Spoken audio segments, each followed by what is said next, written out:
Assalamualaikum warahmatullahi wabarakatuh.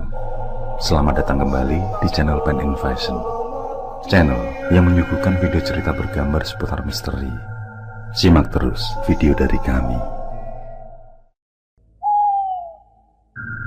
Pesugihan yang melibatkan dukun manten ini sudah menjadi urban legend sejak lama. Di beberapa daerah di Pulau Jawa sudah tidak asing dengan jenis pesugihan yang menggunakan media sisir dan ronce kembang melati ini. Seringkali si pelaku mencampur adukan antara dendam dan tumbal, sehingga ilmu ini pun disejajarkan dengan santet tingkat tinggi. Pesugihan ngunduh jiwa.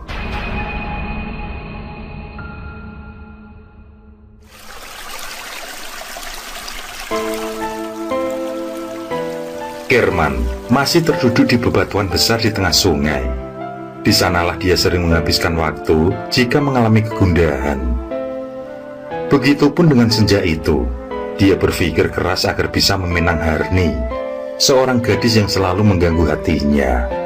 Sudah lebih dari setahun dia memendam perasaannya.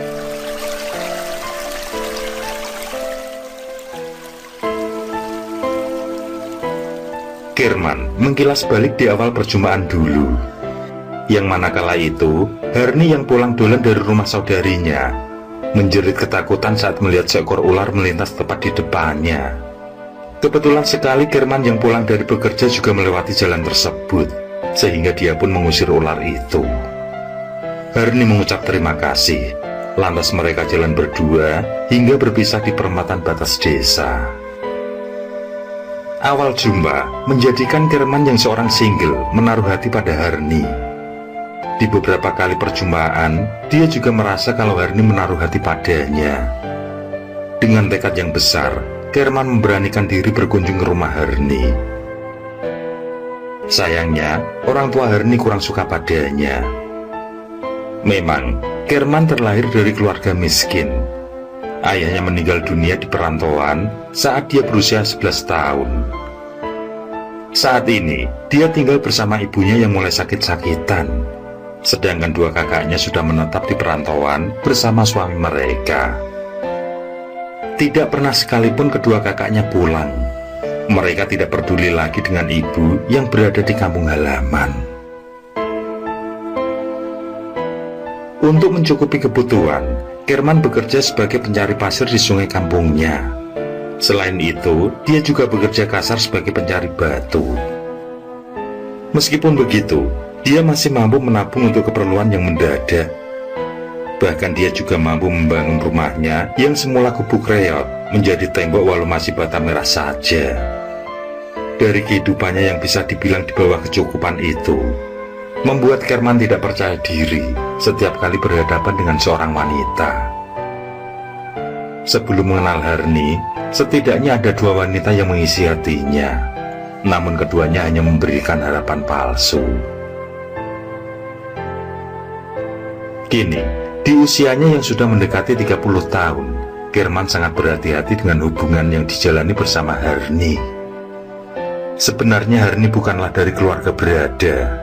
Putri kedua dari 4 bersaudara itu, orang tuanya memiliki lahan pertanian yang tidak luas, sehingga ayahnya juga bekerja sebagai pemanjat kelapa dan buah-buahan hasil perkebunan di kampungnya. Sebenarnya, Kerman merasa sangat beruntung saat cintanya sudah berlabuh pada Harni dan bisa menerima keadaan sepenuh hati. Beberapa kali, Harni mengunjungi ibunya dan nampak ada rasa tulus yang ditunjukkan. Di satu sisi yang membuat Kerman kalut adalah ganjalan yang datang dari orang tua Harni. Baik ayah maupun ibu Harni belum bisa menerima kehadiran Kerman sebagai pendamping putri mereka. Sudah jelas kalau harta menjadi alasan. Memang, kebahagiaan dunia diawali dari harta, tapi ketentraman hati adalah rasa cinta. Dengan hati yang penuh kedamaian, sudah pasti kebahagiaan akan hadir walaupun makan sepiring berdua.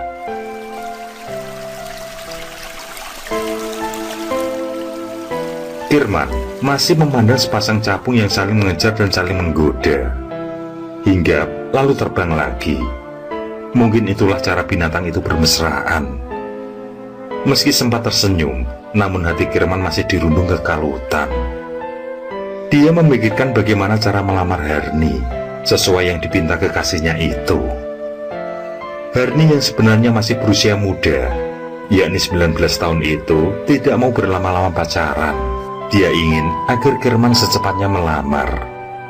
Tapi apakah orang tua Herni sudah bisa membuka tangan mereka lebar-lebar? Kirman menarik nafas panjang, merasakan aura segar udara sungai. Ia merasa ada siraman kesejukan di hatinya. Itulah yang membuat dia selalu menepi di sana setiap kali hatinya dirundung kegundahan. Baiklah, nanti malam aku akan ke rumahmu, Herni, gumam Kirman. Dia akan menjadi ksatria dengan memenuhi permintaan kekasihnya. Dia harus bisa membuat calon mertuanya setuju penuh. Ketika beranjak ke pinggir sungai, Kirman dikejutkan dengan dua buah benda yang berpusar di arus sungai. Benda tersebut adalah sisir panjang dan kembang ronce melati. Kembang yang biasa dijadikan hiasan canggul manten. Anehnya, dua benda tersebut berpusar seakan tidak mau terbawa arus. Entah apa yang dirasakan oleh Kirman, tapi dia merasa ada dorongan untuk mengambil benda tersebut. Setelah diraih, sejenak Kirman memandangi barang itu, lalu dia pun beranjak pulang.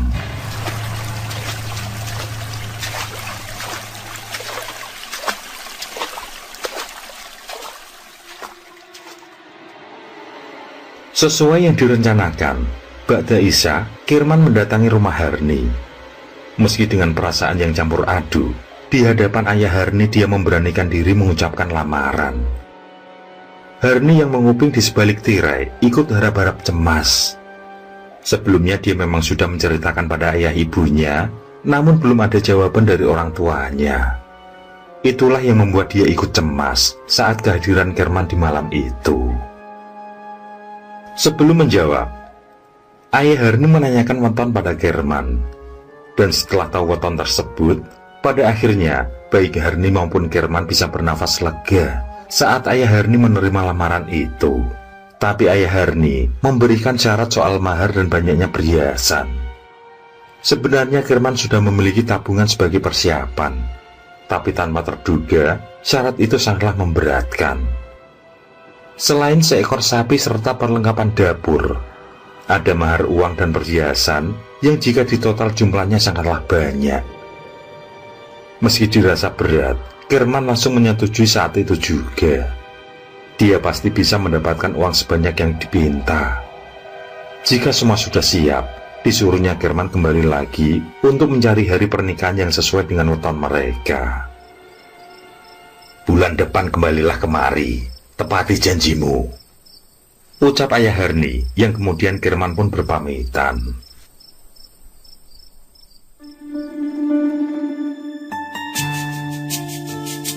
Warga dua desa, yakni di desa Kirman dan di desa Herni, mulai ramai memperbincangkan lamaran Kirman.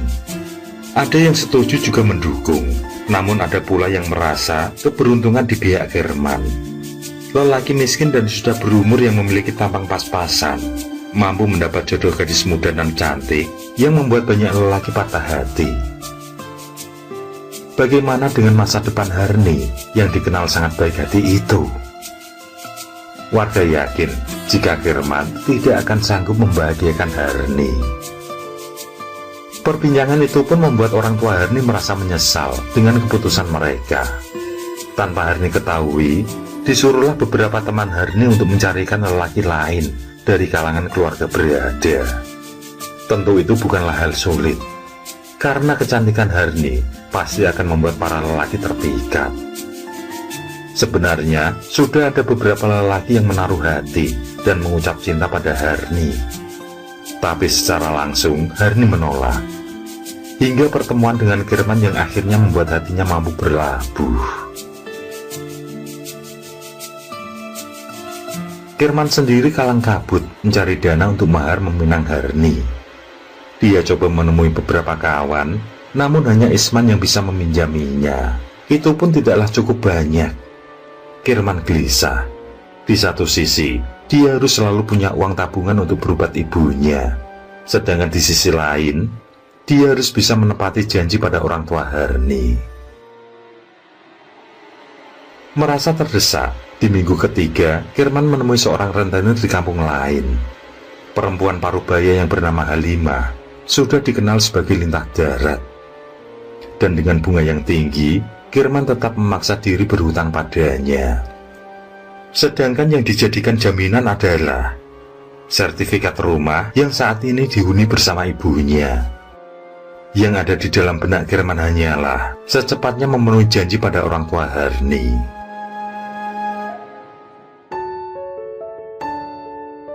Malam itu, dengan mengajak seorang kerabat jauh almarhum bapaknya menjadi saksi, Kirman berangkat menemui orang tua Harni.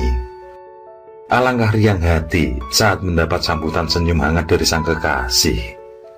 Harni benar-benar merasa bahagia melihat kedatangan Kirman.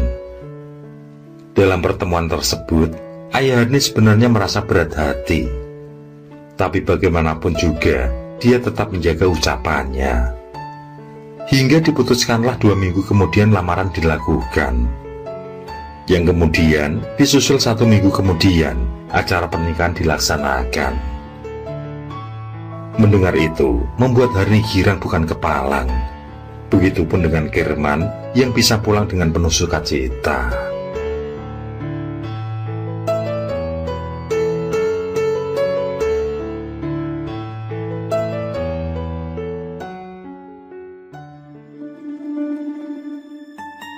Tanpa berpikir macam-macam, di keesokan hari, Kirman langsung belanja segala kebutuhan mahar.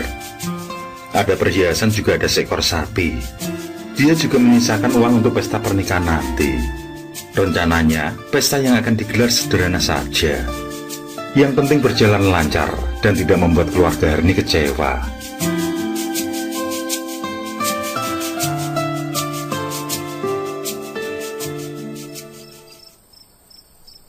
Malam itu, saat seorang diri di dalam kamar, Kirman dikejutkan dengan sisir dan ronce melati yang terjatuh di lantai yang masih tanah liat.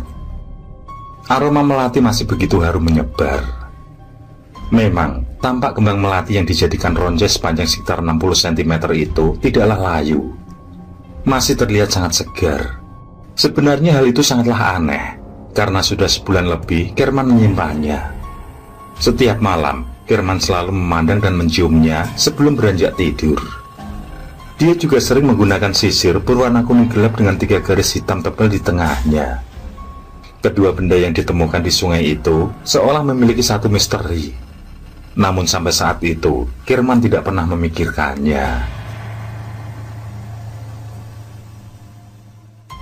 Sementara itu, di sisa waktu menjelang acara lamaran, orang tua Harni justru memilih lelaki lain sebagai pendamping putri kedua mereka. Lelaki tersebut adalah Panji Laksono yang berasal dari desa lain. Panji merupakan putra satu-satunya dari keluarga kaya raya. Semua gadis tentu mendambakan bisa bersanding dengan Panji. Dan entah bagaimana ceritanya, saat salah seorang teman Harni memperlihatkan sebuah foto Harni, Panji langsung tertarik. Bahkan dia tidak peduli saat diberitahu kalau Harni sudah memiliki calon pendamping dan sebentar lagi akan dilamar. Dengan sombong, Panji memamerkan hartanya yang bahkan bisa untuk membeli perempuan manapun yang ia inginkan. Bukan itu saja, Panji juga siap bersaing karena dia juga memiliki paras yang rupawan dan juga tubuh gagah. Dia pun langsung mendatangi rumah Harni. Sambutan hangat diterima. Orang tua Harni merasa bangga atas lamaran yang diajukan oleh Panji. Mereka akan menjadi orang kaya raya. Dan yang jelas, masa depan cerah akan menjadi milik Harni. Mereka lupa, ada Kirman yang sudah menjadi calon Harni, yang sudah menepati janji demi mendapatkan gadis yang dicintai. Dengan terpaksa atas gertakan ibunya, Harni keluar menemui Panji. Dan benar saja, Panji sangat terpesona akan paras cantik Harni. Di pertemuan pertama itu, Harni berkata jujur kalau dia sudah akan menikah dengan orang yang dia cintai. Namun Panji bersikukuh kalau dia juga mencintai Harni pada pandangan pertama. Panji juga membujuk agar Harni membatalkan pernikahannya dengan Kirman dan memilih dia yang memiliki masa depan sangat cerah. Meskipun ucapan Panji dianggap kurang ajar, namun Harni masih bisa menahan diri. Dia tidak mau membuat orang tuanya marah. Masih dengan bahasa halus, Harni menolak perjodohannya dengan Panji. Untuk sesaat, Panji tidak lagi melanjutkan obrolan yang menjurus pada hal serius. Jika Harni tidak mampu ditaklukkan, dia yakin jika orang tuanya yang akan luluh. Dia akan membujuk orang tuanya dengan janji-janji manis. Malam itu, setelah Panji berpamitan, Harni langsung ditatar ayah ibunya. Dia dipaksa meninggalkan Kirman yang tidak memiliki masa depan jelas. Bahkan bisa dipastikan jika uang untuk lamaran nanti pastilah berhutang. Untuk kali ini, Harni melawan. Dia tidak mau berpisah dengan Kirman yang sudah terlanjur dicintai. Tentang masa depan, dia akan ikut kerja keras demi membangun impian panjang. Sayangnya, orang tua Harni terlanjur terpengaruh dengan omongan warga. Pikirannya terhasut, sehingga dengan tegas dia memutuskan memutus hubungan dengan Kirman. Semua yang direncanakan akan dibatalkan. Dan mulai malam itu, Harni tidak diperbolehkan menemui siapapun, termasuk Kirman.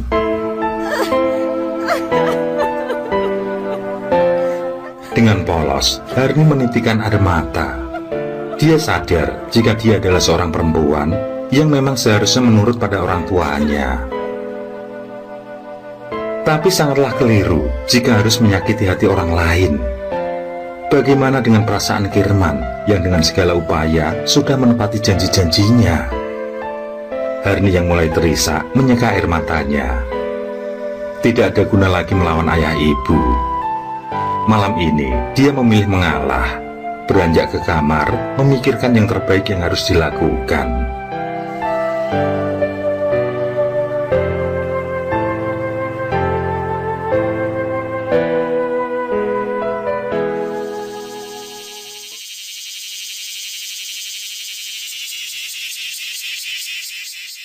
Siang itu, cuaca yang panas membuat amarah Kirman menjadi-jadi. Hatinya sangat terluka saat lamarnya ditolak dengan kasar oleh ayah Harni. Dia yang melibatkan para tetangga membawakan seserahan, justru dibarengi dengan Panji yang juga datang melamar dengan jumlah yang jauh lebih besar. Kirman benar-benar dipermalukan. Dia juga tidak melihat Harni terlibat dalam acara seserahan lamaran itu. Berulang kali, Kirman memanggil Harni, namun pengusiran yang dia dapatkan. Kejadian itu pun menjadi tontonan bagi para warga. Dengan hati penuh luka, Kirman yang digandeng dua tetangganya pun beringsut pulang. Dia pandang satu persatu keluarga Harni, termasuk pula keluarga Panji yang tersenyum mengejek penuh kemenangan.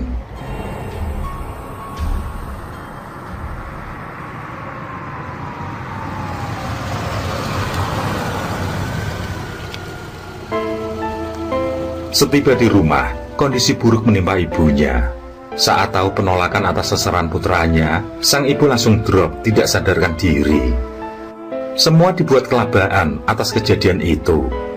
Segera, warga membawa ke rumah sakit dengan mobil yang tadinya dibuat membawa barang lamaran. Melihat apa yang menimpa Kirman, membuat warga merasa prihatin. Sungguh, nasib buruk sangat cepat melanda. Tapi mereka hanya bisa menyaksikan tanpa bisa membantu apa-apa. Demi membiayai sang ibu, Kirman menjual kembali seluruh perhiasan. Tapi biaya rumah sakit benar-benar di luar dugaan. Suntikan dan obat mahal harus diberikan demi nyawa sang ibu. Sapi juga ikut terjual. Di saat semua sudah habis dan sang ibu belum juga sembuh, Kirman hanya bisa berpasrah. Dia bawa pulang paksa ibunya. Pada saat perjalanan pulang, sang ibu menghembuskan nafas terakhir.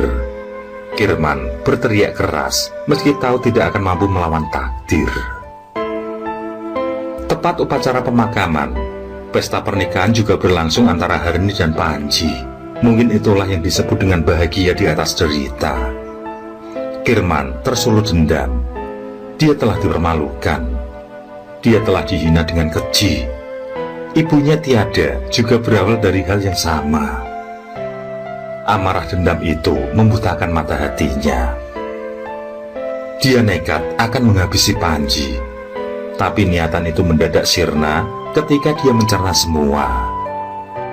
Kini yang ada di benaknya adalah menjadi orang yang lebih kaya dari semua. Dengan begitu, dia bisa membuktikan bahwa dia mampu bangkit. Rupanya, harta memang menjadi Tuhan kedua bagi manusia yang tipis iman.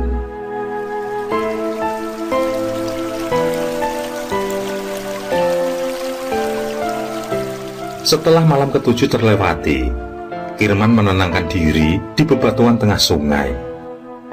Dia mencari jalan keluar dari kehidupan rumitnya. Seminggu lagi, dia juga harus berhadapan dengan rentenir untuk membayar hutang. Sungguh kalut pikirannya. Berulang kali dia menghela nafas panjang, namun hatinya masih diselimuti gulana. Ketika senja menjelang, pandangannya kembali terpaut pada roncai kembang melati dan sebuah sisir yang berpusar di arus sungai. Anehnya, kedua benda tersebut sama persis dengan yang berada di rumah. Namun kali ini, tampak pula roncai melati kuncup yang tersambung berjumlah 7 roncai. Kirman turun dari bebatuan, lalu memungut semua. Dia yakin sisir dan roncai melati itu memang sama dengan yang disimpan di kamarnya. Roncai yang selalu menebar harum dan tidak layu sedikit pun. Merasa penasaran, Kirman berjalan menuju ke arah atas. Siapa tahu ada yang sengaja membuang benda tersebut. Cukup jauh Kirman menyisir, dan alangkah terkejut dia saat tiba di sebuah pancuran yang terdapat sendang di sisinya. Di sendang tersebut dikelilingi pohon pakis yang tumbuh dengan rapi. Tampak seorang wanita berpakaian pengantin berada di sana. Sebenarnya, sendang itu sudah ada sejak dulu, yang dipergunakan warga untuk berbagai keperluan. Bahkan ada yang percaya jika di malam tertentu ada bidadari yang turun dan mandi di sana. Dari cerita tersebut, orang-orang zaman dulu selalu membawa mandi calon pengantin ke sana dengan tujuan mencari tuah agar suami tidak berpaling. Jika tidak mandi di pancuran, maka diambilkan airnya untuk dicampur dan dibuat mandi di rumah. Tapi semenjak ada sumur pompa di sebelah titik desa, sendang pancuran tersebut sudah tidak lagi dipergunakan. Bahkan semua kisahnya dianggap mitos, karena pada kenyataan masih saja para lelaki yang selingkuh, walaupun si wanita sudah dimandikan dengan air sendang.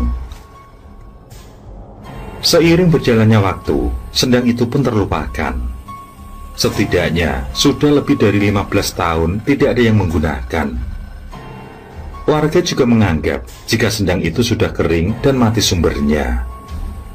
Tapi pemandangan berbeda disaksikan oleh Kirman. Pancuran itu masih deras dan sendangnya juga meruah. Yang membuat terheran adalah ada seorang perempuan lengkap dengan pakaian pengantin adat Jawa, berdiri tegak dengan kedua telapak tangan dibiarkan tersapu air pancuran. Kirman mendekat dengan jantung berdetak semakin kencang. Dia pun menyapa perempuan tersebut, lalu memperlihatkan dua benda yang didapat. Perempuan dengan bedak tebal selayak seorang pengantin itu tersenyum. Usianya sekitar 25 tahun. Perkenalan pun terjadi. Perempuan itu mengaku bernama Iswara, yang berasal dari desa lain di kota. Dia berkisah jika tujuannya ke Sendang adalah untuk menuntaskan ritualnya sebagai perias manten.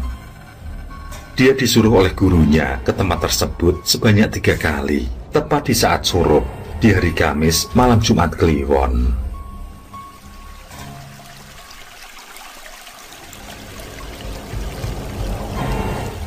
Iswara tidak mengambil dua benda yang dipegang Kirman. Dia justru memberikan penjelasan jika Kirman menjadi yang terpilih karena dia yang telah menemukan sisir dan roncai melati. Merasa tidak tahu dengan maksud perkataan Iswara, Kirman pun bertanya lebih jauh. Iswara bertutur, masalah yang menimpa Kirman bisa terselesaikan jika dia setuju dengan ngunduh jiwa. Kirman bisa menuntaskan dendam, sekaligus menjadi orang kaya raya. Ngunduh jiwa adalah sebuah pesugihan yang menumbalkan mempelai pengantin, baik itu lelaki maupun perempuan. Jika mempelai perempuan yang dituju, maka untuk seterusnya korbannya adalah mempelai perempuan. Dan itu akan terhenti jika jumlah anak sisir yang dipergunakan untuk menyisir korban habis tidak bersisa. Sedangkan fungsi dari ronce melati adalah sebagai pendamping, yakni jika ada yang mencoba melakukan perlawanan, maka ronce tersebut menjadi bagian dari ritual. Kirman terdiam. Bagaimana mungkin perempuan di depannya bisa tahu masalah yang ia alami? Dendam yang membakar hatinya pun seperti telah menemukan penawar. Entah siapa sebenarnya Iswara tidaklah penting. Yang penting sekarang adalah menuntaskan dendam dan memperkaya diri. Dia menanyakan bagaimana dia bisa mendapatkan semua yang diceritakan. Iswara akan turut andil dalam hal itu. Gadis perias pengantin itu memberikan alamat pada Kirman. Dan dengan sangat cepat, perempuan itu lenyap entah berjalan ke arah mana. Kirman kehilangan jejak.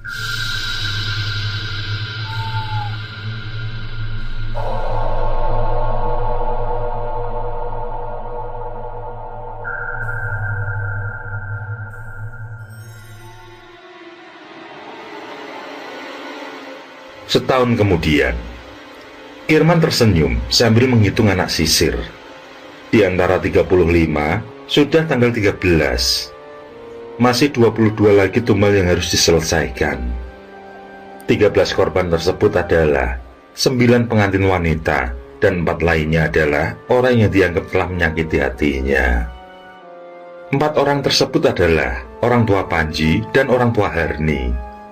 Untuk korban selanjutnya, Kirman tinggal menunggu musim pengantin tahun depan. Kehidupan Kirman juga sudah mentereng. Dia menjadi pemilik dekor dan usaha teratak terbesar di desa. Sangat laris manis karena terbilang murah dari para pesaingnya. Kini, bisa dibilang kekayaannya jauh melampaui keluarga Panji. Jika dia berniat menikah, dia bisa memilih gadis manapun yang diinginkan. Tapi Kirman belum berpikir ke arah sana sebelum dendamnya tuntas. Sementara itu, warga desa selalu heboh setiap kali selesai acara mantu manten. Seperti teror yang berkelanjutan, mempelai wanita pasti meninggal dunia dengan kondisi yang aneh. Tubuhnya melengkung dan tidak bisa diluruskan. Hal itu menjadi pertanyaan besar bagi para warga. Bukan terjadi di satu kampung saja, namun terjadi di beberapa kampung. Ada yang mencoba melakukan ritual dengan tujuan untuk menangkal bala tersebut, tapi nyatanya tidak mampu menghalau. Hal itu pun membuat para calon suami istri ketakutan. Untuk sementara, warga menunda pernikahan sampai kondisi aman. Sedangkan kematian orang tua Herni dan orang tua Panji menunjuk pada keanehan yang tidak wajar. Ada yang mengaitkan dengan weton antara Panji dan Herni yang tidak cocok. Ada yang mengaitkan dengan hukum karma karena telah membuat hancur kondisi Kirman saat itu. Dan ada yang beranggapan jika mereka meninggal karena disantet orang.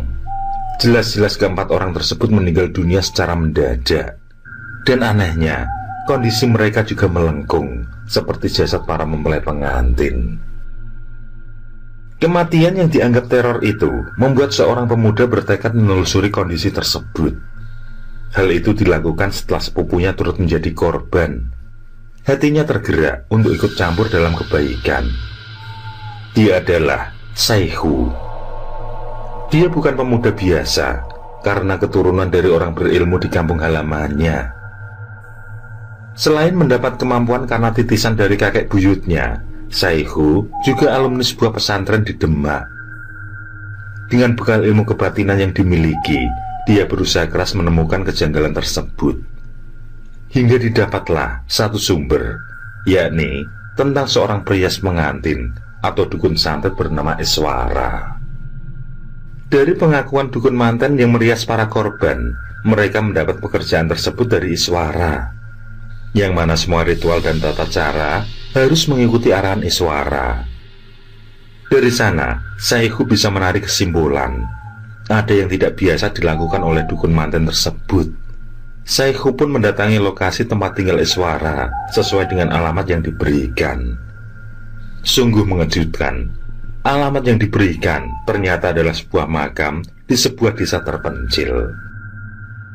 Saihu coba lagi menanyakan alamat yang pasti pada dukun manten lain, tapi dia kembali menemui alamat yang tidak semestinya. Dari pengakuan dukun manten yang pernah berhubungan dengan Iswara, mereka mengaku jika alamat tersebut didapat dari Kerman. Lelaki itulah yang menjadi perantara di antara mereka. Jadi pada intinya, setiap pengantin menghendaki dukun manten yang diinginkan. Tapi anehnya, Iswara mampu mengambil semua job dan menjadikan semua dukun manten di bawah perintahnya. Jadi, Iswara hanya mengendalikan saja. Akhirnya, Saihu bertemu dengan Kerman. Ada aura gelap yang sangat kuat menyelimuti rumah mewah Kerman. Apa yang sebenarnya terjadi, Kang? Apa peranmu? Tegas Saihu bertanya setelah sekian menit melakukan percakapan yang berhubungan dengan kematian di bulan pengantin. Saihu menutupi apa yang dia tahu. Dia tidak ingin pemuda di hadapannya ikut campur dalam masalah yang dia hadapi. Saihu menyuruh agar Kerman segera menghentikan ulah jahatnya. Dia tahu keterlibatan Kerman dalam teror pengantin. Saihu juga tahu Kerman adalah dalang di balik kematian orang tua Harni juga mertuanya. Meskipun berasal dari desa lain, namun Saihu sudah banyak tahu cerita sebelum teror melanda. Ambisi telah membuat Kerman dimakan dendam. Sementara itu, Kerman tetap mengelak meski dia sudah terdesak. Kerman tidak memberitahu di mana Iswara berada. Jangan sampai kamu menyesal yang tidak berkesudahan dengan apa yang kamu perbuat, Kang. Masih ada waktu untuk mengakhiri semua. Pikirkanlah. Saihu beranjak pamit meninggalkan Kerman yang hatinya mulai tergerak. Tatapannya ragu. Dia terlanjur mengikat janji demi harta dunia yang melimpah. Ngunduh jiwa tidak bisa dihentikan sebelum tumbal menjadi sempurna. Seharusnya Kerman sudah puas dengan dendamnya yang terbalaskan. Bahkan dia sendiri yang telah melakukan pembunuhan secara gaib pada orang tua Panji dan Harni. Setiap salah satu meninggal, Kerman mengambil tali pocong di bagian ujung kepala. Tali pocong itu menjadi bagian dari lelaku ngunduh jiwa sebagai media untuk menuntaskan dendamnya. Setiap kali berhasil mendapat tali pocong, Kerman melakukan ritual dengan cara mengusapnya menggunakan ronce melati. Seketika itu pula, kembang melati layu. Dan di saat itulah, orang yang dituju sudah meninggal dunia dan terhitung sebagai tumbal. Jika ingin lebih cepat menyelesaikan lelaku pesugihan ngunduh jiwa, selain tumbal dari pengantin, Kerman bisa menghabisi siapapun sesuai kehendak hatinya. Jika telah sempurna, maka kekayaan yang dimiliki akan selalu mengalir deras, hingga sampai pada keturunan yang berjumlah sesuai anak sisir, 35 turunan. Sedangkan untuk saat ini, hartanya berlipat setiap kali mendapatkan tumbal. Kerman masih terdiam memikirkan ucapan Saihu. Pikirannya terbang ke masa-masa awal lahirnya dendam. Dia merasa pencapaiannya saat ini adalah sesuatu yang penuh dosa. Kalaupun dia bahagia karena telah menghabisi orang-orang yang membuat ibunya meninggal dunia, tetap saja kebahagiaan itu adalah kebahagiaan yang semu. Dia masih terikat dengan perjanjian ngunduh jiwa yang harus menyempurnakan semua tumbal. Dan itu adalah tugas berat walaupun Iswara ikut turun tangan. Seminggu lagi, musim pengantin tiba. Kerman yang terus ditemui Saihu, secara perlahan hatinya luluh. Apalagi secara mengejutkan, Saihu paham dengan seluk-beluk Iswara, gadis yang sudah dinikahi Siri beberapa bulan yang lalu. Dari penuturan Saihu, Iswara merupakan putri dari Rengganis, yang tidak lain adalah istri pertama dari Handono, ayah Panji. Namun perkawinan itu hanyalah pernikahan Siri. Dengan jerih payah berdua, mereka pun memiliki harta yang banyak. Pada saat Iswara berusia 8 tahun, terkuaklah perselingkuhan Handono dengan beberapa perempuan. Semua datang meminta pertanggungjawaban Handono. Satu demi satu, mereka diberi harta benda oleh Handono. Hal itu membuat Rengganis sakit hati. Meskipun begitu, dia tetap sabar, berharap Handono kembali dengan sifatnya yang dulu. Tapi Handono semakin menggila. Harta benda yang juga hasil jerih payah Rengganis mulai habis. Pertengkaran pun mulai menghias rumah tangga mereka. Tidak tahan lagi, Rengganis memutuskan pergi dengan Iswara tanpa sepengetahuan Handono dan membawa semua harta benda berupa uang dan perhiasan. Handono yang merasa dikhianati coba mencari keberadaan Rengganis, tapi dia kehilangan jejak. Di saat kebingungan, Handono mengenal Daryani saat menghadiri pernikahan kawannya. Daryani adalah seorang dukun manten yang sudah bersuami dan memiliki seorang anak laki-laki. Perselingkuhan pun terjadi. Dari hubungan terlarang tersebut, keduanya sepakat melakukan pesugihan ngunduh jiwa yang diketahui Daryani dari seorang dukun. Korban berjatuhan termasuk suami dan anak kandung Daryani sendiri. Rengganis yang saat itu tinggal bersama Nyi Piniji, yakni adik kandung dari neneknya yang juga seorang yang memiliki ilmu linuweh, mampu terlindungi saat hendak dijadikan tumbal selanjutnya. Akan tetapi, kekuatan Nyi Piniji mampu ditembus. Setelah Nyi Piniji tewas, Rengganis yang meregang nyawa memberikan pengaruh kuat pada Iswara yang berusia 9 tahun kala itu. Dari situlah lahir dendam pada ayahnya sendiri. Dan ternyata dengan kesaktiannya, Nyi Piniji mampu menunda tumbal kesempurnaan yang akan diraih oleh Handono dan istrinya. Tidak ada yang tahu sampai kapan kekuatan ilmu Nyi Piniji yang sudah meninggal dunia mampu menahan. Dan pada kenyataannya, sampai 17 tahun kemudian, Handono masih belum bisa menyempurnakan tumbal yang dinantikan. Di saat itulah, Iswara terus mencari kelemahan ngunduh jiwa yang dilakoni Handono.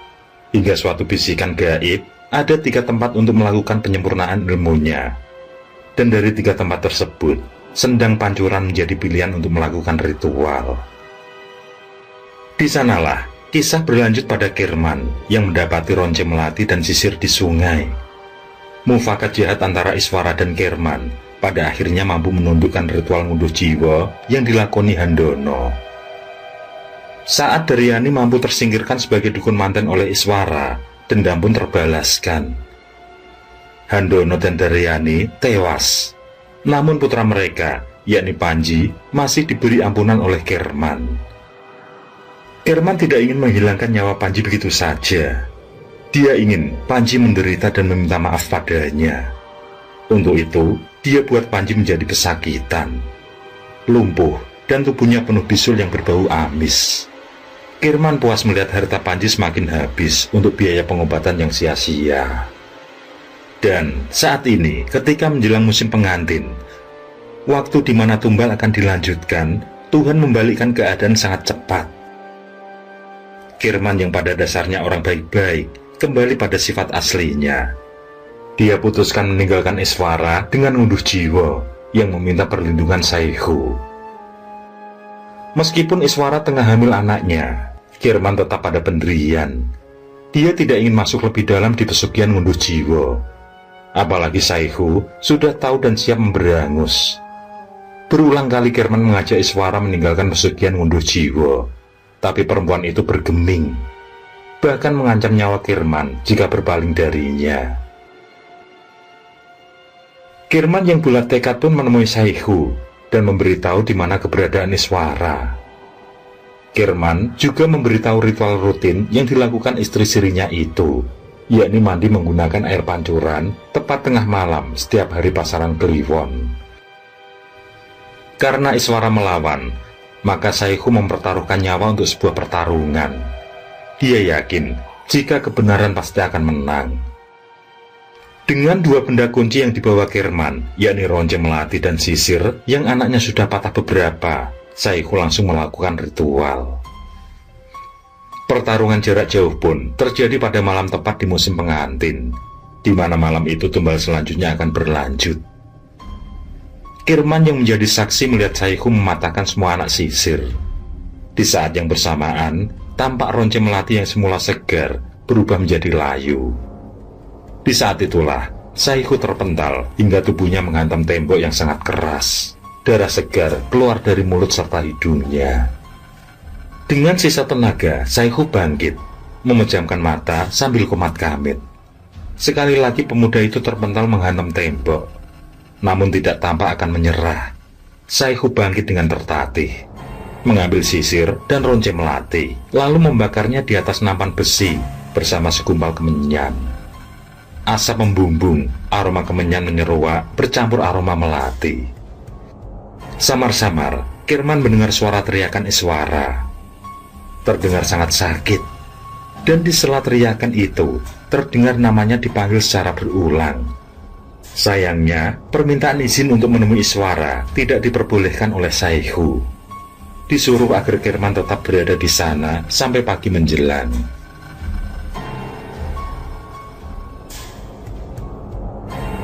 Dan tampaknya pertarungan telah usai. Saihu membersihkan darah di wajah, lalu membersihkan diri. Setelah itu, Saihu berbaring, entah tidur atau pingsan.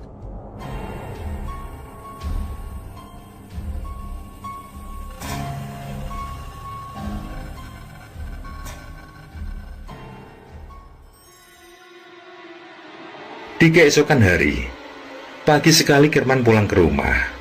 Dia terpaku saat melihat Iswara sudah tidak bernyawa. Perut Iswara yang sedang mengandung putranya terbelah berlumur darah.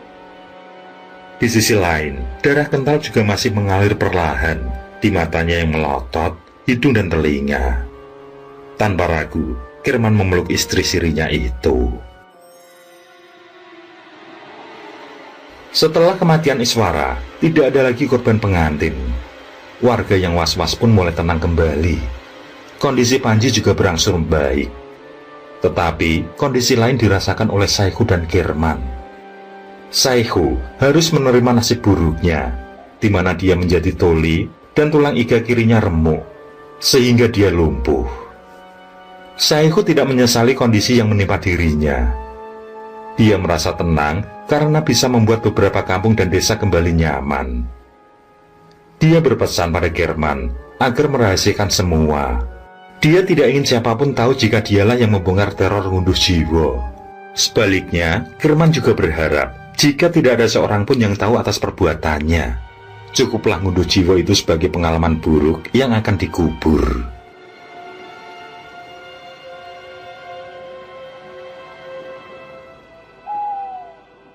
Hari-hari selanjutnya, Kirman yang masih dihantui rasa bersalah masih mendapat teror di setiap malam. Dia didatangi para tumbal secara bergantian dan meminta nyawanya. Yang bisa dilakukan oleh Kirman adalah tidur di masjid demi kenyamanan. Setidaknya, teror yang mendera tidak sampai lama. Dia juga bisa memperdalam ilmu agama dengan menjadi marbot di masjid tersebut. Sesuai arahan Saihu, semua teror itu akan berhenti dan kehidupan Kirman akan kembali normal saat dia menjadi temanten. Sayangnya, harta yang dimiliki tidak bisa membantu menemukan jodoh. Yang terjadi justru dia dijauhi oleh para gadis maupun janda. Namun Tuhan memiliki kehendak.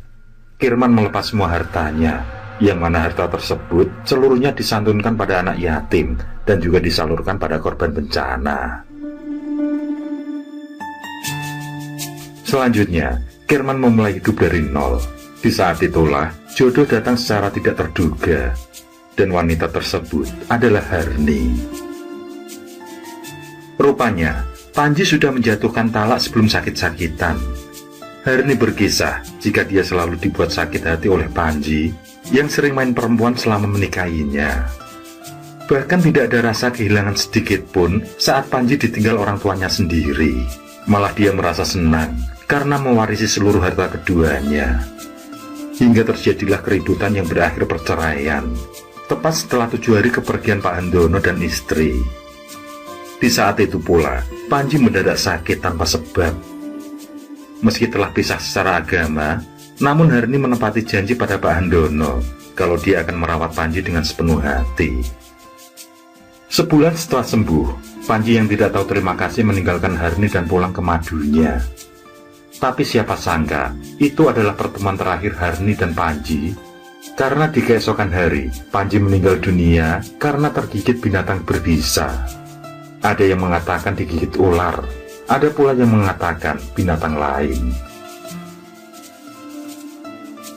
Kerman tersenyum menyambut kembalinya pujaan hati. Dia akan menikahi Harni dengan mas kawin seadanya. Mungkin itulah akhir dari petualangan buruk yang dia jalani. Ngunduh jiwa benar-benar membuatnya diselimuti penyesalan. Seharusnya dia tidak menuruti dendam dan hawa nafsu. Beruntung Harni bisa menerima takdir dengan lapang dada, sehingga dia memaafkan Kerman walau telah menghabisi orang tuanya. Sebelum pernikahan terlaksana, Kerman akan melakukan taubatan nasuha atas bimbingan imam masjid.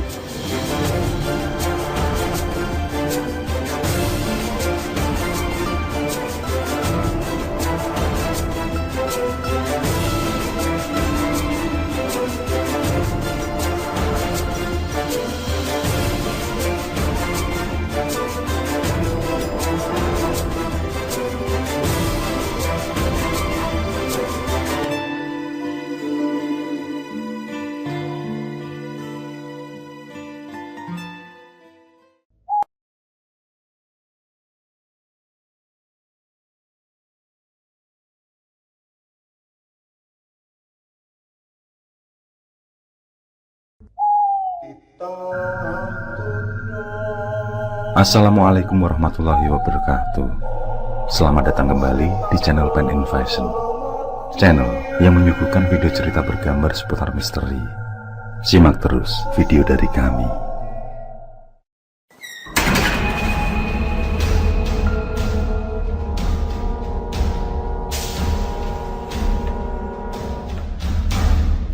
Ibu Suryati atau para tetangga memanggilnya Bu Sur terkejut bukan kepalang saat Elis anaknya menutup pintu kamar dengan cara dibanting sangat keras. Seketika itu juga Bu Sur mengelus dada. Bibirnya bergetar menahan kesedihan.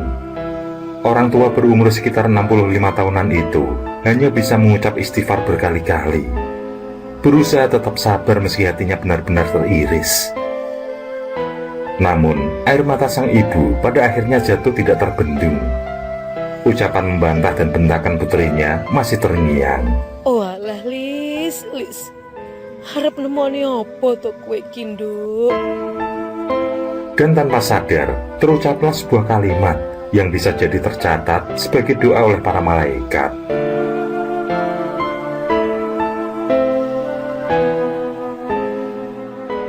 Elis merupakan anak kedua dari dua bersaudara. Sayangnya, sang kakak telah mendahului berpulang setahun setelah meninggalnya ayah mereka. Kini Elis hanya tinggal bersama ibu dan Galuh, anak sematawayangnya. Elis bukan bercerai, bukan pula ditinggal mati oleh suaminya. Namun Galuh merupakan hasil hubungan tidak resmi. Bahkan Elis sendiri tidak tahu yang mana bapaknya. Pertengkaran yang sering terjadi dengan ibunya pun tidak lain karena pekerjaan Elis yang sebagai seorang perempuan penghibur. Sang ibu selalu meminta pada anaknya untuk berhenti dari pekerjaannya. Namun Elis selalu berdalih dengan alasan yang sama, semua demi memenuhi kebutuhan keluarga. Tak ayal, para tetangga pun ikut risih dengan status Elis. Mereka menganggap sebagai makhluk najis dan menjijikkan, yang seharusnya tidak terlahir di muka bumi.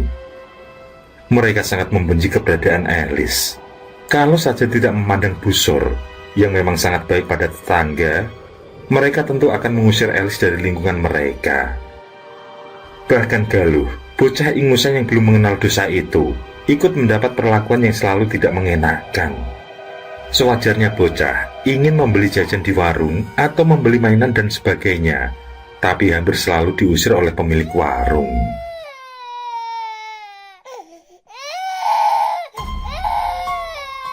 Elis terlihat sangat marah saat buah hatinya pulang dengan tangis yang melolong. Bocah itu mengaku pada ibunya telah dijewer dan dicubit oleh pemilik warung. Elis pun memeriksa beberapa bagian tubuh Galuh. Rupanya memang ada beberapa memar kemerahan bekas cubitan. Tanpa banyak kata, Alice langsung mendatangi warung yang dimaksud. Di sana, Alice dan Butija, sang pemilik warung, langsung terlibat sebuah pertengkaran yang serius. Alice tentu saja tidak terima anaknya diperlakukan dengan kasar. Ia hanya bocah yang hendak membeli jajan, bukan bocah yang hendak mencuri. Perang kata-kata kasar pun terjadilah. Bahkan saking marahnya, Alice sempat mengobrak-abrik dagangan di warung milik Butija. Mereka nyaris baku hantam, seandainya para warga tidak segera memisahkan keduanya. Alice pulang dengan membawa perasaan yang bercampur aduk. Ia jelas sangat marah karena anaknya mendapat perlakuan kasar. Tapi di sisi lain, jauh di dalam lubuk hati, ia mengakui bahwa ia bukanlah perempuan baik-baik yang bisa diterima oleh lingkungan sekitarnya. Ia memang seorang pelacur, penjajah kenikmatan para pria hidung belang. Tapi ia lakukan itu demi keluarganya. Meskipun jauh di dalam lubuk hatinya juga mengatakan bahwa ada jalan lain yang lebih baik untuk dalam mengais rezeki. Tangis Alice pun tumpah. Liz, sampai kapan kamu akan seperti ini? Kumohon berhentilah. Aku siap menerimamu apa adanya, asal kamu benar-benar berhenti. Jalan yang kamu tempuh ini salah, Liz. Kumohon, aku sungguh mencintaimu. Seketika, terngiang kata-kata seorang laki-laki bernama Kuncoro. Orang yang benar-benar tulus padanya. Orang yang justru ia campakkan, karena ia anggap tidak akan mampu mencukupi kebutuhannya.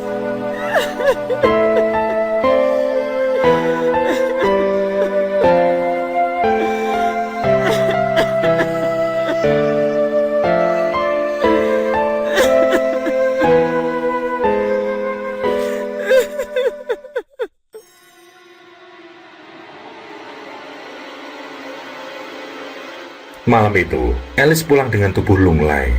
Bukan karena melayani banyak pelanggan, justru karena sebaliknya. Sampai pukul 1 dini hari, belum seorang pun tamu yang ia layani. Alice berkacak pinggang di depan cermin lemari pakaiannya. Ia berlenggak-lenggok, seakan sedang mengamati apakah tubuhnya sudah tidak menarik lagi. Sesekali, ia juga memegangi buah dadanya. Ia rasa masih kencang. Ukurannya juga di atas standar nasional. Wajahnya pun masih sangat cantik. Alice memeriksa bagian tubuh lainnya, mulai dari kening hingga ujung jempol kaki. Ia yakin kalau soal fisik, bodinya masih sangat oke. Soal goyangan, ia sangat piawai untuk sekedar mosak-masik kanan kiri. Lalu, mengapa pelanggannya pada kabur? Apakah mereka bosan? Bagaimana bisa mereka bosan, sedangkan cengkeramannya masih sangat kuat. Suspensinya pun empuk dengan peredam kejut yang sangat halus. Pikiran Alice melayang-layang. Ia tidak ingin tergusur, ia tidak ingin tercampakkan. Apalagi di usianya yang baru 25 tahun, tentu masih tergolong muda. Memang, beberapa hari belakangan ia mendapat kabar dari rekan-rekan seprofesinya, kalau saat ini mulai bermunculan pemain-pemain baru yang usianya masih di bawah 20-an tahun. Bocil-bocil masih pada ingusan, berani-beraninya menjajakan diri. Alice geram, yang tanpa ia sadari bahwa sebenarnya kelakuannya pun tidak jauh berbeda.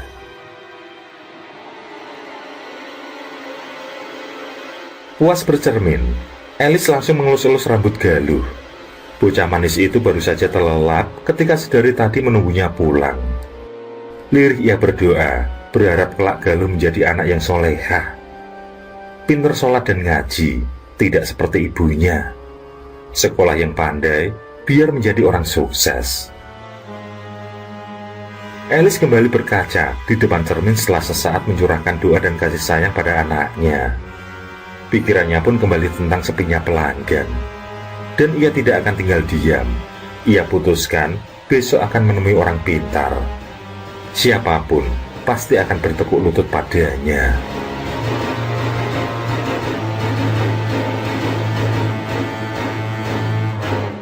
Kamu itu sudah cantik loh.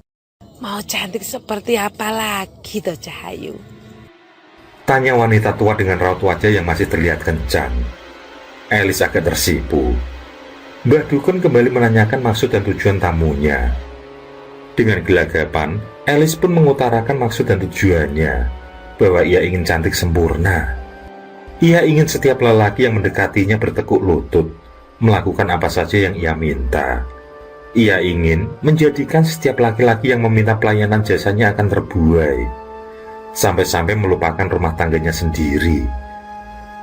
Alice ingin menghancurkan mereka yang selalu nyinyir padanya, utamanya para nyonya tetangga yang bagi Alice terlihat sok suci.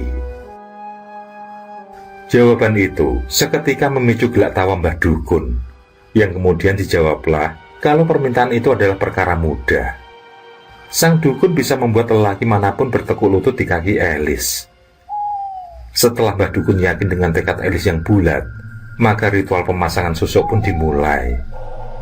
Mbah Dukun meminta Alice untuk melepas pakaiannya, kemudian memintanya mandi air kembang yang sudah dipersiapkan. Selanjutnya, Alice diminta berbaring di sebuah dipan. Sementara itu, dupa yang sangat wangi terus mengalun memenuhi seisi ruangan. Tidak tanggung-tanggung, ada sekitar 15 titik yang Alice minta untuk ditanam pada tubuhnya.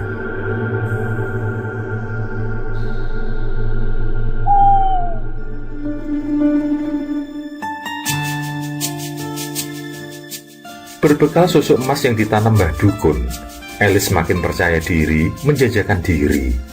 Tarifnya pun bukan lagi 45 lembar uang merah. Uang nominal segitu kini hanya seperti uang dasbor baginya, seperti uang parkir saja. Alice yang dulu sudah cantik pun kini terlihat semakin berkilau. Pesonanya semakin menggoda. Jangankan lelaki yang memang berstatus hidung belang, mereka yang semula alim pun tetap tergetar hatinya saat melihat senyum Alice yang sangat manis.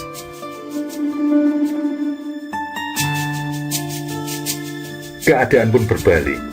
Dulu, Alice lah yang menunggu pelanggan.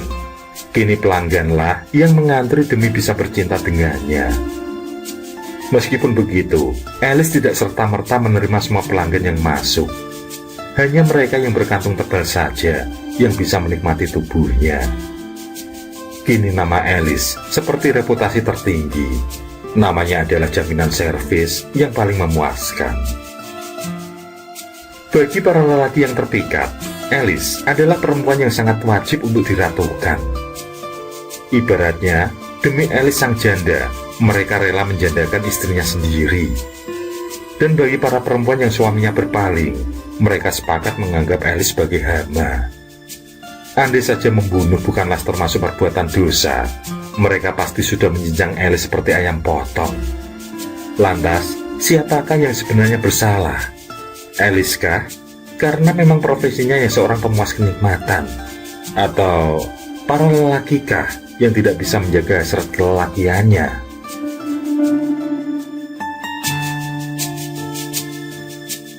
Tanpa terasa, waktu terus berjalan. Bulan demi bulan bergulir sangat cepat. Dan pada masa-masa itulah, Alice sedang menikmati masa kejayaannya. Apa yang ia minta, selalu ia dapatkan dengan mudah. Siapa saja lelaki yang ingin memakai jasanya, ia tinggal menyebut angka, maka pundi-pundi rupiah semakin deras mengalir ke rekeningnya. Namun tidak ada yang kekal di dunia ini.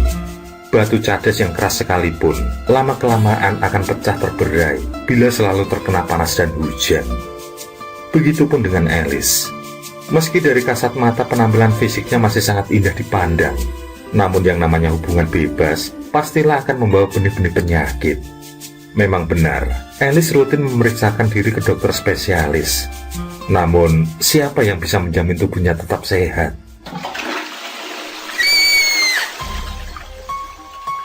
Pagi itu, Alice menjerit keras selepas buang air kecil.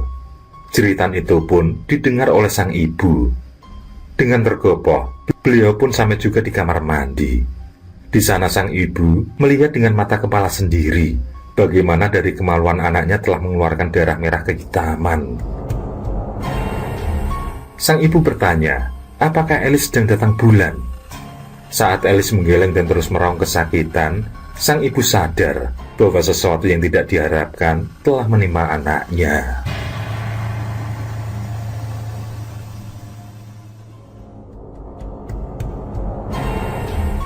Alice masih meraung di lantai kamar mandi. Ia mengatakan kalau untuk bergerak sedikit saja, kemaluannya terasa sangat sakit. Sementara itu darah masih terus merembes dari sela-sela lubang kemaluannya. Alice nyaris tidak kuat untuk berdiri.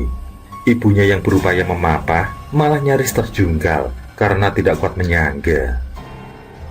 Meminta bantuan tetangga tentulah menjadi hal yang tidak mungkin. Hanya seorang yang masih bisa diharapkan, Kuncoro. Maka Alice pun menepikan perasaan malu. Ia meminta pada ibunya untuk mengambilkan ponsel yang tergeletak di kamar. Semoga Kuncoro masih tetap seperti Kuncoro yang dulu. Alice, bertahanlah, aku segera ke sana, jawab Kuncoro dari seberang ketika Alice meneleponnya untuk minta bantuan. Setibanya Kuncoro, Alice segera dibawa ke rumah sakit. Sementara sang ibu tetap tinggal di rumah karena selain kondisi diri yang lemah, beliau juga harus merawat Galuh sang cucu. Berawal dari sakit setelah buang air kecil di pagi itulah titik balik kehidupan terjadi pada Alice. Sehari dua hari dirawat, ia masih terlihat cantik seperti biasanya. Meskipun tidak dipungkiri raut wajahnya terlihat sedikit pucat. Selang 7 hari kemudian, semakin terlihat bagaimana tubuh Alice yang semula segar menggoda, perlahan mulai tampak mengeriput, utamanya di bagian wajah. Sementara itu, alat kemaluannya juga masih merembeskan darah disertai nanah. Para ibu tetangga yang mengetahui perihal sakitnya Alice pun bersorak kegirangan. Pada akhirnya, hama masyarakat itu kena batunya juga. Mereka tidak perlu mengotori tangan mereka, karena Alice telah mendapatkan hukuman akibat ulahnya sendiri. Secara berombongan, mereka pun menjenguk Alice. Namun jelas, tujuan utamanya bukan untuk memberi semangat pada Alice agar lekas sembuh. Di sana mereka justru mencibir, bahkan ada yang tidak segan untuk terang-terangan menghujat. Kuncoro yang bukan siapa-siapa bagi Alice tetap setia menjaganya. Laki-laki itu juga secara rutin menjenguk sang ibu juga menjaga Galuh, seakan mereka adalah ibu dan anaknya sendiri. Kuncoro, laki-laki yang pernah ditepikan oleh Alice, membuktikan bahwa kepeduliannya memanglah tulus. Sedangkan para lelaki pemuja itu, mereka kemana?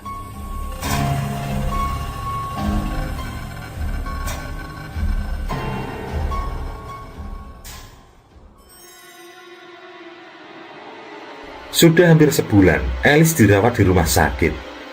Uang hasil kerjanya selama ini dengan cepat menguap untuk biaya pengobatan dan lain-lain. Sementara itu kondisinya tidak kunjung membaik. Rambutnya yang semula indah tergerai, kini rontok parah. Tubuhnya pun terlihat semakin kurus.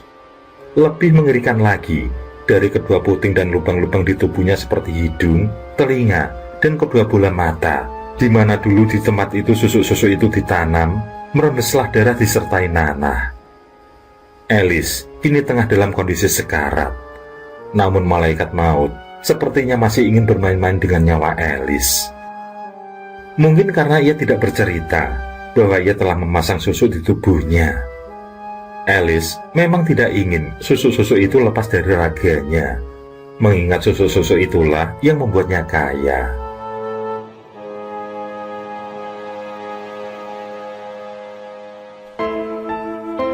Dirasa tidak ada lagi harapan, maka ibunda Alice pun meminta agar anaknya dirawat di rumah saja. Sang ibu, meski seringkali mendapat bentakan atau perlakuan kasar dari Alice, namun anak tetaplah anak. Rasa sayangnya tulus sebagai seorang ibu tidak akan pernah lekang.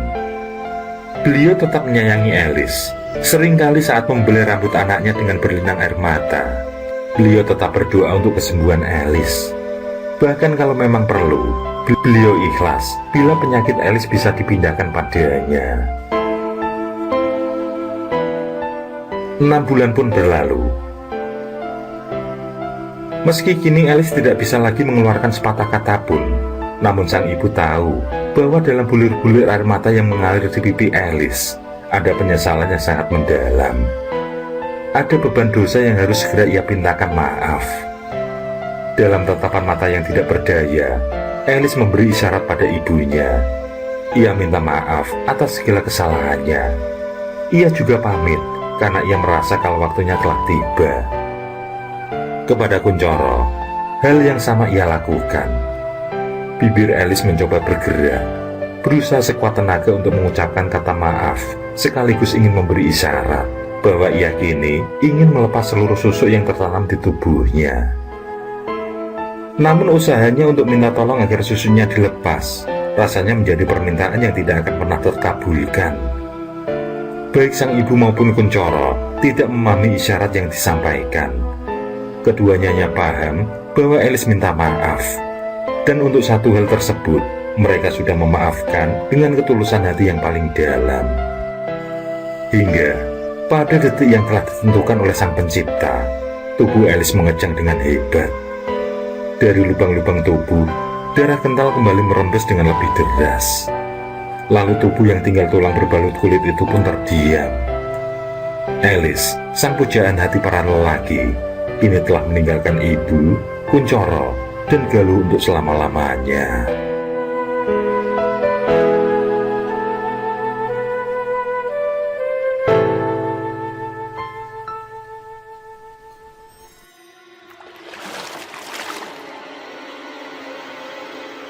Entah karena ada perasaan jijik sebab darah kehitaman masih selalu keluar, ataukah karena jijik sebab Elis di waktu hidupnya yang seorang penjajah kenikmatan, yang jelas para pemandi jenazah terlihat seperti tidak sangat serius saat memandikan tubuh Elis. Mereka hanya memandikan dengan sekenanya. Begitupun saat mengkafani, mereka terlihat buru-buru dan ingin cepat selesai. Memang terlihat mengerikan, karena kapas yang menutup mata dan hidung Elis selalu basah oleh darah yang terus mengalir. Begitupun dengan kedua puting dan alat kemaluannya. Beberapa orang dengan perasaan takut mencoba mengganti kapas yang baru dan lebih tebal. Namun darah tetap saja tidak henti-hentinya mengalir. Mereka juga menambah lapisan kain kafan, namun hasilnya tetap sama. Selanjutnya, tidak ingin berlama-lama, warga pun segera mensolatkan lalu memakamkan Elis. Para warga juga terlihat bermalasan untuk datang pada acara tahlil dan doa bersama. Termasuk Butijah, salah satu tetangga yang pernah terlibat cekcok dengan Elis. Meskipun begitu, mereka tetap datang karena sebuah candaan mengatakan kalau tidak ikut mendoakan nanti, arwah Elis akan menghantui mereka. Sebuah candaan yang entah kebetulan atau memang bisa terjadi.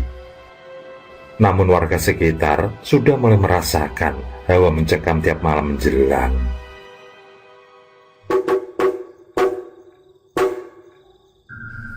Azan maghrib sudah berkumandang ketika Butijah memegangi perutnya yang sakit. Rupanya pedasnya sambal di seblak yang ia santap dengan cepat segera bereaksi. Maka dengan segera ia masuk ke kamar mandi untuk menuntaskan hajat. Tidak lama setelah Butijah jongkok menikmati buang hajatnya, secara samar-samar ia mendengar suara perempuan menangis. Butijah paham itu pasti suara anaknya, yang kalau pulang main selalu nangis. Dari dalam toilet Butijah berteriak memarahi anaknya.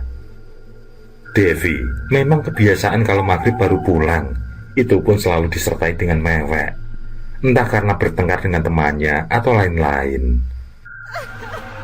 Suara tangisan itu belum juga reda. Butijah tidak terlalu mengindahkan, karena memang sudah menjadi kebiasaan anaknya seperti itu. Wanita paruh baya itu tetap menyelesaikan hajatnya yang baru separuh jalan. Alih-alih memperhatikan suara tangisan itu, Butijah malah bersenandung di dalam kamar mandi, seakan suaranya adalah suara termerdu sekampung. Butijah nyaris terjengkang saat pintu kamar mandi digedor-gedor. Lagi-lagi Butijah memanggil nama anaknya. Suara gedoran pintu pun terdiam. Butijah pun lega. Berarti memang Devi anaknya yang melakukan barusan. Namun Butijah masih mendengar suara tangis. Butijah pun lega saat selesai membuang hajat. Namun saat ia keluar kamar mandi, ia mendapati rumah dalam keadaan remang cenderung gelap.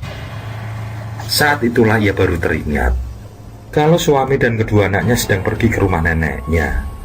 Sejak dulu tadi, mereka pamit untuk menjenguk sang nenek yang sedang sakit.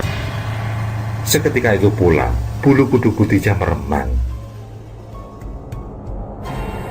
Masih dalam keadaan takut, tiba-tiba terdengar sebuah suara dari ruang tengah.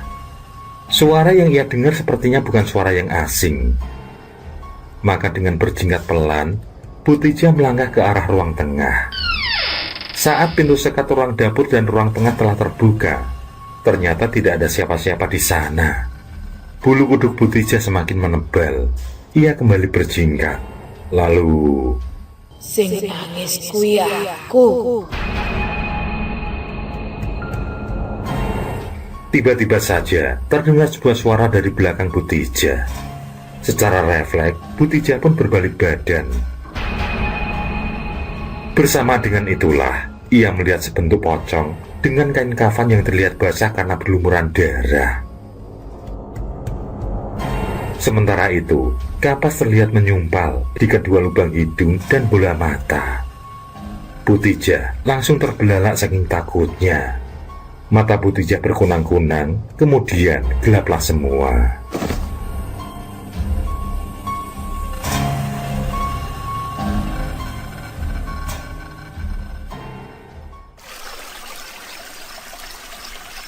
Sebagai laki-laki, kita tidak boleh takut sama istri. Pengen mancing ya mancing, pengen karaoke ya karaoke. Lawang laki-laki kok dikekang. Kelakar seorang laki-laki bernama Yusron saat bersama kedua temannya. Padahal diketahui, Yusron sendiri merupakan seorang bujangan. Aku bukannya takut sama istri, Yus. Apa kamu belum dengar berita yang beredar? Kalau si Alice gentayangan jadi pocong. Yusron mengernyitkan dahi. Ia memang benar-benar belum tahu mengenai kabar itu. Yusron tidak bisa membayangkan betapa menyeramkannya kalau berita yang beredar memang benar. Dalam ingatannya, terekam betapa tubuh molek perempuan itu bisa memberinya kepuasan yang tiada banding. Kalau untuk perempuan lain, ia terbiasa lupa rupa, ingat rasa. Tapi untuk Alice, urusan rupa dan rasa tentu tidak bisa ia lupakan. Nama Alice memang menjadi sebuah jaminan kepuasan. Alice adalah kebanggaan bersama milik pria. Tapi, apa benar ia jadi pocong? Tanya Yusron dalam hati. Rasanya malam ini boncos. Aku pulang saja ya.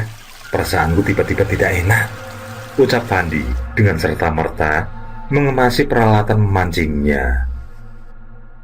Melihat Fandi bergegas pulang, Tikno pun segera mengangkat jorannya. Sementara Yusron masih sangat ingin bertahan, mengingat di rumahnya pun ia merasa gabut. Saat Fandi dan Tikno berkemas itulah, umpan Yusron termakan. Tarikan pada jorannya sangat kuat. Ia yakin seekor lele besar akan segera ia naikkan. Sementara itu, kedua temannya sudah tidak terlihat lagi batang hidungnya. Yusron masih berjuang keras menaikkan ikan. Dilihat dari tarikannya yang sangat kuat, sampai-sampai jorannya pun melengkung. Yusron berpikir ikan yang ia dapat pasti berbobot 5 kilo lebih. Dalam sebuah sentakan yang keras, apa yang menarik umpan pun mulai terlihat. Yusron mengumpat habis-habisan setelah ia mengetahui benda yang tersangkut oleh mata kailnya. Rupanya bukan ikan lele seberat 5 kilo lebih seperti yang ia harapkan, namun hanya seonggok kain putih lusuh. Yusron melepas mata kail yang tersangkut, lalu membiarkan kain putih itu tergeletak begitu saja. Yusron kembali melempar umpan, pantang baginya pulang sebelum seekor ikan berhasil ia naikkan. Yusron kembali bersemangat saat umpannya termakan. Ia berkonsentrasi pada joran di tangannya yang mulai bergerak liar. Ia berkonsentrasi penuh mengolah jorannya, sampai-sampai ia tidak menyadari bahwa seonggok kain yang semula ia abaikan itu mulai bergerak dan berdiri, lalu membentuk sosok yang sangat menyeramkan.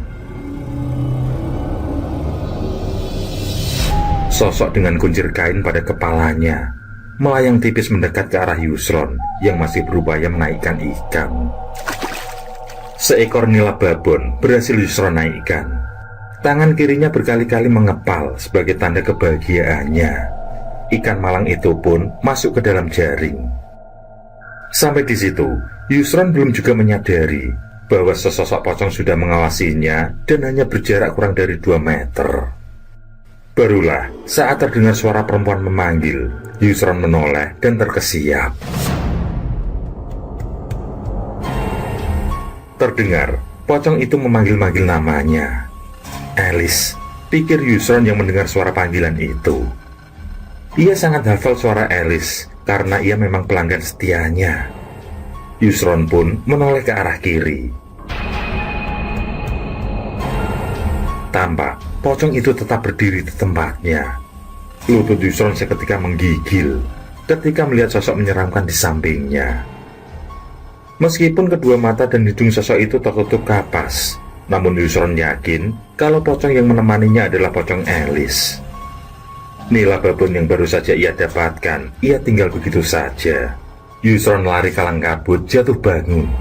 Saat ia berteriak, mulutnya mendadak gagu. Pocong itu terus melayang, mengikuti Yusron yang tunggang langgang ketakutan.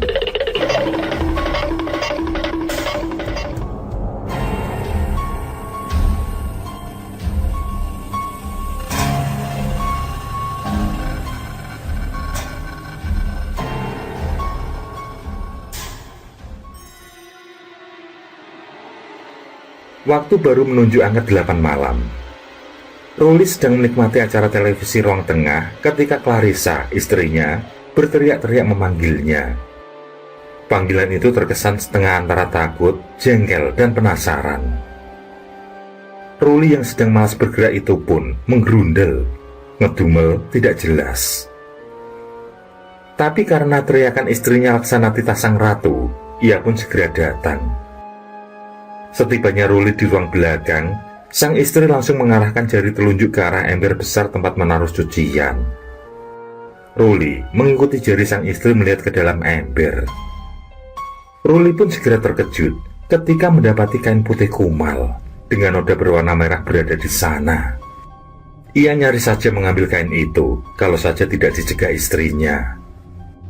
Bukan karena takut kain kotor itu membawa kuman atau bibit penyakit, namun karena secara tiba-tiba terciumlah bau busuk yang sangat menyengat. Keduanya bahkan hampir muntah meski sudah menutup hidung. "Ini kain apa?" tanya Ruli pada istrinya. Hal mana sebenarnya Clarissa lah yang akan bertanya pada suaminya. Keduanya kemudian terlibat saling bertanya satu sama lain. Sementara itu, bau busuk semakin datang menyengat. Tiba-tiba terdengar suara perempuan yang entah berasal dari mana, mengakui kalau itu adalah kain kafan miliknya. Suara itu terdengar lagi, bahkan berulang-ulang. Ruli dan istrinya yang ketakutan langsung berlari menuju kamar. Saking takutnya, keduanya sampai lupa untuk menutup pintu. Ruli yang sudah berhambur ke atas kasur pun mau tak mau kembali melompat guna menutup pintu. Tapi apa yang terjadi? Saat Ruli sudah berada di samping pintu, tiba-tiba saja muncul sosok pocong yang berdarah-darah. Ruli langsung terpaku di tempatnya. Matanya tidak bisa lepas dari sosok pocong yang hanya terpisah jarak kurang dari 1 meter. Jadi, betapa jelas Ruli menyaksikan sosok pocong yang masih terdapat kapas di hidung dan kedua matanya. Ruli tidak tahan lagi dalam cekaman rasa takutnya. Tanpa terasa, celana pun mulai terasa hangat. Ia pipis di celana.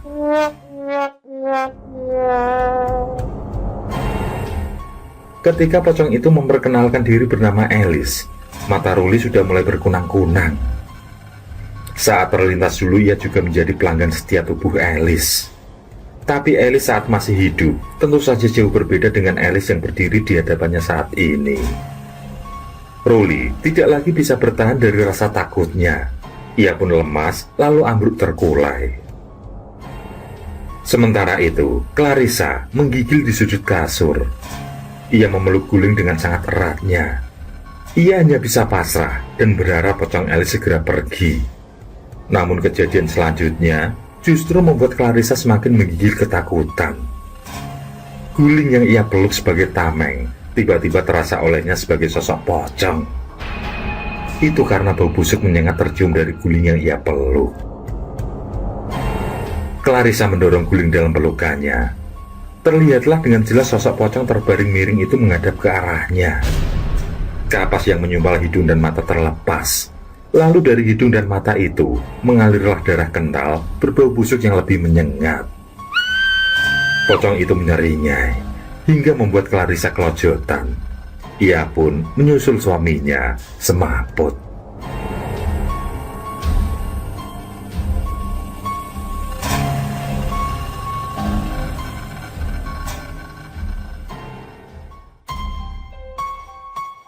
Indarti terlihat kesal karena status masakannya yang ia posting di akun Facebooknya mendapat banyak kritikan dari pengikutnya. Akibatnya, Indarti pun membalas kritikan-kritikan itu dengan kata-kata yang tidak kalah pedas. Harapannya untuk mendapat pujian setinggi langit justru berbanding terbalik dengan apa yang ia harapkan. Memang, kritikan tidak dialamatkan pada hasil masakannya, melainkan cara dia berpakaian. Para pengamat masakan dadakan menilai kalau Indarti seharusnya memakai celemek khusus. Ada pula yang mengatakan kalau ia seharusnya menutup rambutnya. Ada yang mengatakan kalau alat-alat yang dipakai Indarti jauh dari kata higienis. Dan lain-lain yang justru membuat Indarti semakin panas hati. "Ma, sudah malam, tidur," kata sang suami yang gemas karena sedari sore melihat istrinya tidak lepas dari gadgetnya. Indarti semakin manyun saat mendengar perintah suaminya. Jemarinya yang lentik masih terus bergerak untuk membalas komentar. "Tidur, Ma. Kamu tidak takut apa? Para tetangga pada cerita kalau rumah mereka didatangi pocong." Belum juga Indarti membalas perkataan suaminya, pasangan suami istri itu dikejutkan dengan bau busuk yang tiba-tiba datang menyengat. Bau busuk yang awalnya dikira berada di kolong tempat tidur, ternyata berpindah ke arah plafon di rumah. Karena bau busuk itu semakin menyengat, sang suami pula yang pada akhirnya harus repot. Ia terpaksa mengambil tangga di belakang rumah, lalu dengan susah payah melongok ke atap. Siapa tahu memang terdapat bangkai tikus atau kucing. Namun setelah disinari dengan senter pun, bangkai mencurigakan itu tidak ia jumpai. Akhirnya, sang suami pun mengembalikan tangga ke tempat semula. Saat sang suami sudah kembali ke kamar, bau bangkai itu pun lenyap. Keduanya lantas keheranan. Namun secara tiba-tiba, bau busuk itu kembali menyergap, bahkan semakin kuat. Indarti bahkan nyaris muntah di kasur, saking tidak kuatnya. Bau busuk itu memang sudah memenuhi seisi ruangan kamar.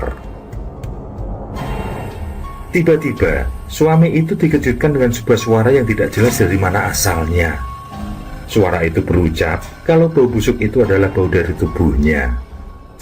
Indarti dan suaminya saling pandang. Perasaan mencekam tiba-tiba membelit keduanya. Dengan nada bergetar, Indarti menanyakan siapa pemilik suara itu. Dan saat suara tanpa wujud itu menjawab kalau ia adalah Alice, di pojokan kamar dekat almari pakaian, muncullah sosok pocong. Pocong itu berkata sembari melompat pelan, mendekat ke arah Indarti dan suaminya. Ketika dekat, pocong itu justru merintih kesakitan. Namun rintihannya tentu saja tidak serta-merta membuat iba atau terharu. Yang ada Indarti dan suaminya justru lari tunggang-langgang keluar rumah. Keduanya berteriak sekencang-kencangnya. Herannya, meski keduanya merasa telah berteriak sekencang mungkin, namun tidak ada tetangga seorang pun yang keluar rumah. Sampai tiba-tiba, pocong menyeramkan itu telah berdiri di antara mereka. Kali ini, Indarti dan suaminya benar-benar tidak tahan lagi saat melihat pocong mengerikan itu dalam jarak panjang yang tidak lebih dari 1 meter. Mereka pun pingsan berbarengan saat itu juga.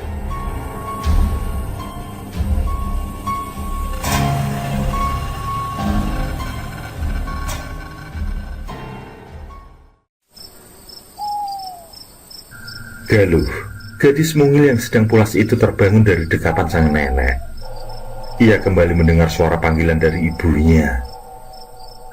Sang anak yang meski masih bocah, tentu saja juga bisa menanggung rasa rindu yang mendalam pada ibunya. Melihat sang ibu yang berdiri di luar kamar, bocah itu bangkit. Seketika itu pula, ia berlari menghambur memeluk ibunya. Ia menangis sejadi-jadinya, menyebut-nyebut ibunya sembari memeluknya dengan sangat erat, seakan tidak ingin ditinggalkan lagi. Bagi sang bocah, ia hanya tahu bahwa ibunya sedang pergi bekerja mencari uang untuk membeli jajan, membeli susu, membeli mainan dan lain sebagainya. Ia tidak tahu bahwa ibunya telah pergi untuk selama-lamanya. Yang bocah itu tahu, ia hanya sedang merasakan kerinduan. Dan kini, sang ibu berada dalam pelukannya. Ia bisa melampiaskan kerinduannya. Ia bisa mencurahkan isi hati bahwa ia tidak ingin ditinggal-tinggal lagi. Ia ingin selalu melihat ibunya di rumah. Ia ingin selalu dibelai, dimanja, disayang, dibacakan dongeng-dongeng tentang semut yang mengalahkan gajah, tentang seorang rakyat kecil yang ditindas penguasa, tentang kisah Nabi, yang jelas tentang banyak kisah. Ibunya tidak sekalipun menceritakan tentang betapa tampan atau gagahnya sang ayah. Bocah itu sengaja membiarkan air matanya mengalir, sebagai tanda kesungguhan bahwa ia memang sedang menanggung rindu. Saat pertemuan antara ibu dan anak itu sedang berlangsung, dari kamar keluarlah sang nenek. Pada awalnya beliau terkejut karena melihat sosok yang tengah dipeluk cucunya. Namun sang nenek membiarkannya. Dalam pandangan sang nenek, sosok yang dipeluk Galuh bukanlah Elis sang ibu, melainkan sosok pocong. Sang nenek juga tahu kalau pocong itu bukanlah Elis anaknya. Elis telah meninggal, dan itu berarti alam barzahlah tempatnya sekarang. Sosok yang beliau lihat adalah Qorin yang menampakkan diri dalam wujud pocong. Meskipun begitu, sang ibu tetap mendekat dengan tanpa rasa takut sama sekali. Lis, tempatmu nih bukan di sini lagi, Nduk. Pulanglah, kembalilah ke alammu, Nduk. Ibu sudah memaafkan semua kesalahanmu. Sekarang pulanglah. Ibu juga memohon agar kamu tidak mengganggu para warga lagi, Nduk. Jangan ganggu mereka lagi. Pulanglah, Nduk. Tidak terdengar jawaban apapun dari pocong yang masih dipeluk oleh Galuh itu. Yang ada hanyalah tangisan merintih, tangisan kesedihan, tangisan penyesalan. Sang ibu dengan tegar membelai kepala sang pocong. Betapapun beliau pernah tersakiti hatinya, namun melihat penderitaan sang buah hati sampai sedemikian rupa, hatinya tetap ikut meratap. Sang ibu pun merasakan kesedihan dan penyesalan yang dirasakan Elis. Bagi Elis, pintu taubat mungkin sudah tertutup. Namun sang ibu berjanji untuk selalu mendoakan Elis agar tenang di alam sana, agar diampuni segala dosa-dosanya. Pocong dalam pelukan Galuh pun mulai memudar. Sampai pada akhirnya tinggal asap tipis yang lalu hilang begitu saja. Mendapati ibunya pergi, Galuh pun kembali menangis jadi-jadinya. Malangnya Galuh, bocah sekecil itu tidak lagi merasakan kasih sayang ibu dan bapaknya. Sang nenek berusaha menenangkan cucu yang sedang menangisi kepergian ibunya. Beliau menangis yang mengandung bermacam makna. Beliau menangisi Galuh yang tidak lagi mendapat kasih sayang ibu bapaknya.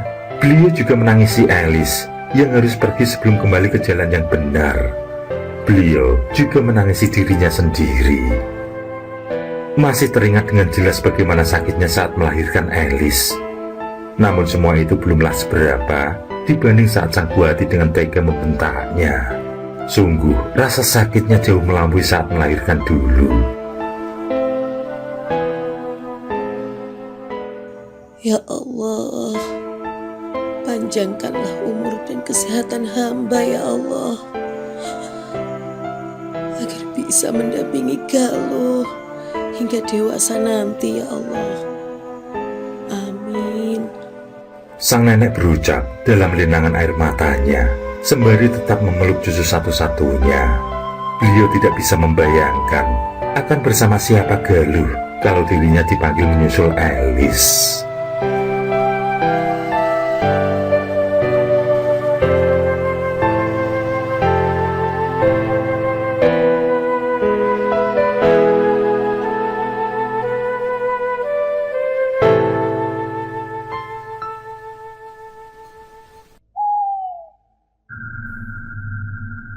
Oke, terima kasih.